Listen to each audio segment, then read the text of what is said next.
Hello students, I am Gaurav Dane, lecturer in Civil Engineering Department of Government Polytechnic College Sendhwa. आज मैं आपके साथ surveying third same की video series का next lecture discuss करने जा रहा हूं। सबसे पहले इस वीडियो लेक्चर के जो लर्निंग आउटकम्स है मैं आपको वो समझा देता हूं। इस वीडियो में the students will be able to define surveying. पहला हम सर्वेक्षण की परिभाषा सीखेंगे। दूसरा एनलिस्ट ऑब्जेक्ट्स ऑफ सर्वेइंग, सर्वेक्षण के क्या उद्देश्य हैं हम वो सीखेंगे। तीसरा अंडरस्टैंड प्रिंसिपल ऑफ सर्वेइंग, सर्वेक्षण के क्या सिद्धांत हैं हम वो सीखेंगे। सबसे पहला टॉपिक है हमारा आज का सर्वेक्षण की डेफिनेशन, परिभाषा। Surveying may be defined as an art to determine the relative position of points on, above or beneath the surface of the earth with respect to each other by measurements of horizontal and vertical distances, angles and direction। सर्वेक्षण में क्या किया जाता है, विभिन्न बिंदुओं की स्थिति को ज्ञात किया जाता है, भले ही वो बिंदु अर्थ की सरफेस के ऊपर हो, सरफेस पर हो या गड्ढे में सरफेस के नीचे हो। इन बिंदुओं की स्थिति को ज्ञात करने के लिए जो माप लिए जाते हैं वो होते हैं ऊर्ध्वाधर दूरी, क्षैतिज दूरी, हॉरिजॉन्टल या वर्टिकल डिस्टेंसेस, एंगल्स और स्थितियां, डायरेक्शन। हिंदी में पढ़ देता हूं मैं आपके लिए। क्षैतिज और ऊर्ध्वाधर दूरियों के कोण और दिशाओं के माप द्वारा पृथ्वी की सतह के ऊपर या नीचे बिंदुओं के सापेक्ष पदों को निर्धारित करने के लिए सर्वेक्षण को एक कला के रूप में परिभाषित किया जा सकता है। ये सर्वेक्षण की डेफिनेशन है। आप लोग इसे ध्यान से बार बार सुने, समझे और अपने नोट्स बनाते चलें। सिर्फ यही की यही डेफिनेशन असाइनमेंट में कॉपी करके नहीं लिखनी है। यदि आपके पास घर पर बुक अवेलेबल हो या नेट अवेलेबल हो तो थोड़ा सा खुद से पढ़ें और अपने वर्ड्स में डेफिनेशन लिखने का प्रयास करें। दूसरा टॉपिक है हमारा आज का सर्वेक्षण के उद्देश्य, ऑब्जेक्ट्स ऑफ सर्वेइंग। सबसे पहला पॉइंट है to determine the relative position of any objects और पॉइंट्स ऑफ द अर्थ, पृथ्वी की किसी भी वस्तु या बिंदु की सापेक्ष स्थिति निर्धारित करने के लिए। दूसरा है to determine the distance and angle between different objects, विभिन्न वस्तुओं के बीच की दूरी और कोण को निर्धारण करने के लिए। तीसरा है टू प्रिपेयर अ मैप और plan to represent an area on a horizontal plan, एक क्षैतिज योजना पर एक क्षेत्र का प्रतिनिधित्व करने के लिए एक नक्शा या योजना तैयार करने के लिए। To develop methods through the knowledge of modern science and the technology and use them in the field, आधुनिक विज्ञान और प्रौद्योगिकी के ज्ञान के माध्यम से तरीकों को विकसित करना और क्षेत्र में उनका उपयोग करना। बहुत से अलग अलग इक्विपमेंट्स आ गए हैं सर्वेक्षण के। आपने कई जगह देखा होगा, dumpy level, theodolite, total station, कुछ बच्चों ने नाम भी सुने होंगे। तो उनको उपयोग करते हुए सर्वेक्षण कैसे किया जाता है वो भी हम सीखेंगे। अभी सर्वेक्षण सर्वेइंग है, अगले सेमेस्टर में एडवांस सर्वे आएगा, उसमें मॉडर्न इक्विपमेंट्स का यूज़ करना भी हम लोग सीखेंगे। To solve measurement problems in an optimal way, एक इष्टतम तरीके से माप की समस्याओं को हल करने के लिए। अगला टॉपिक है हमारा आज का प्रिंसिपल ऑफ सर्वेइंग, सर्वेक्षण के सिद्धांत।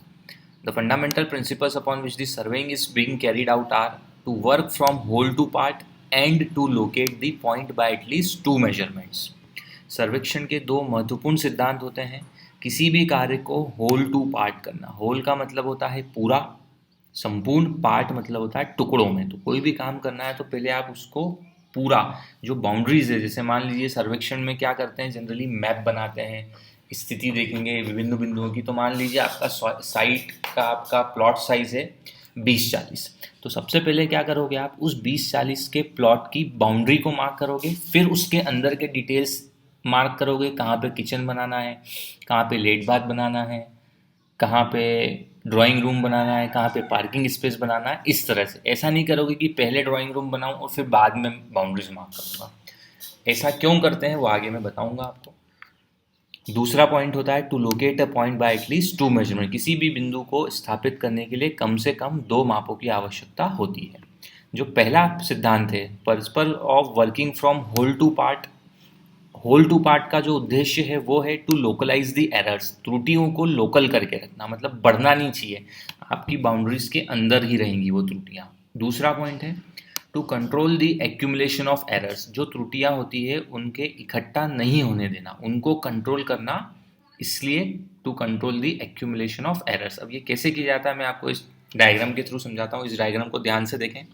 मान लीजिए आपका एक ये स्क्वायर प्लॉट है और ये बहुत सारे बिंदु बने हुए हैं जिनको हम बोलेंगे कंट्रोल पॉइंट्स, नियंत्रण बिंदु। तो क्या करेंगे हम, जो बाहर की बाउंड्रीज है उसको सबसे पहले हायर प्रिसीजन से मार्क करेंगे और उसके अंदर के जो बिंदु हैं फिर उसको मार्क करेंगे थोड़े लोअर प्रिसीजन से, लोअर सटीक तरीके से। तो उससे जो भी एरर्स होगी वो अंदर ही रहेगी, इस बाउंड्री के अंदर ही रहेगी। ऐसा नहीं होगा कि पहले आपने ये मार्क कर लिया फिर आप बाहर जा रहे हो, तो वो जो बाउंड्रीज के बाहर जाने से त्रुटियां हैं वो बढ़ती जाती हैं। तो इसलिए हमको पहले बहुत हायर प्रिसीजन से बाउंड्रीज को मार्क करना है, फिर उसके अंदर के डिटेल्स हम मार्क करेंगे। अब दूसरा जो हमारा प्रिंसिपल था, to locate a point by at least two measurements, दो बिंदुओं से माप को किसी भी तीसरे बिंदु को स्थापित करना। तो उसके जो जो तरीके हैं मैं आपको वो बता देता हूँ। मान लीजिए कि आपको एक ये बिंदु है x, इसको मापना है। तो सबसे पहले आप दो बिंदु लोगे z और y। तो इन दोनों बिंदुओं से सबसे पहले दूरी नाप लो, L1 नाप लो और L2 नाप लो। तो इसलिए लिखा हुआ है यहाँ पे डिस्टेंसेस yx एंड yx और zx को नाप लो। तो दो दूरी नाप ली तीसरे बिंदु को स्थापित करने के लिए। दूसरा केस है परपेंडिकुलर डिस्टेंस OX नाप लिया और डिस्टेंस OY या OZ नाप लिया। ये वाला दूरी नाप लिया या ये वाली, मतलब या तो इन दोनों का कॉम्बिनेशन L और L1 या L और ये वाली दूरी को नाम दे देंगे अपन L2। तो ये दो दूरी इस तरीके से भी x को स्थापित कर सकते हैं। तीसरा तरीका है एक एंगल और एक डिस्टेंस z x नाप ली और ये वाला एंगल नाप लिया y z x। Distance L नाप ली और ये वाला एंगल नाप लिया y z x, L और थीटा। या डिस्टेंस y x नाप ली और ये वाला एंगल नाप लिया z y x थीटा, ये वाला थीटा, ये वाली दूरी और ये वाला थीटा, एक एंगल और एक दूरी। या तीसरा लास्ट केस है, चौथा केस है, दो एंगल्स माप लिए θ1 और θ2। θ1 को मैं पढ़ूंगा y z x angle θ1 and z y x angle θ2। तो दो एंगल्स नाप लिए।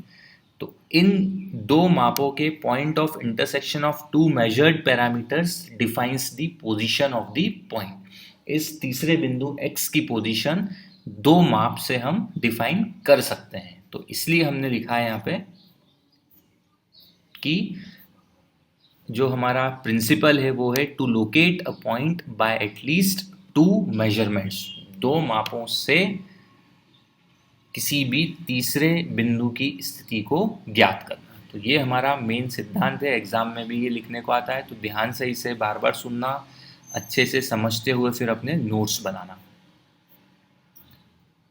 अब आपको असाइनमेंट करना है। गूगल क्लासरूम में जो बच्चे जुड़ चुके हैं और जो बच्चे नहीं जुड़े हैं वो सभी लोग अपने दूसरे दोस्तों को भी बता दें कि गूगल क्लासरूम में सभी लोग जुड़ जाएं।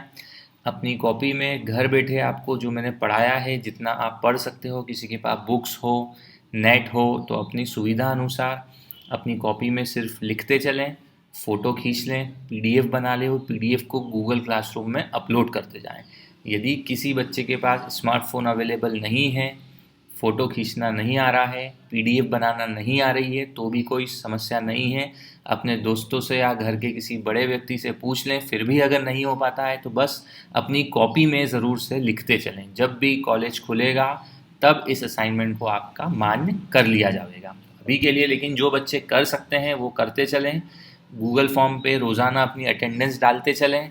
जो मैं असाइनमेंट दे रहा हूँ वो साथ साथ में करते चलेंगे तो आपके लिए आगे जाके लोड नहीं बढ़ेगा। चलिए इसके आगे नेक्स्ट लेक्चर में देखेंगे। Thank you.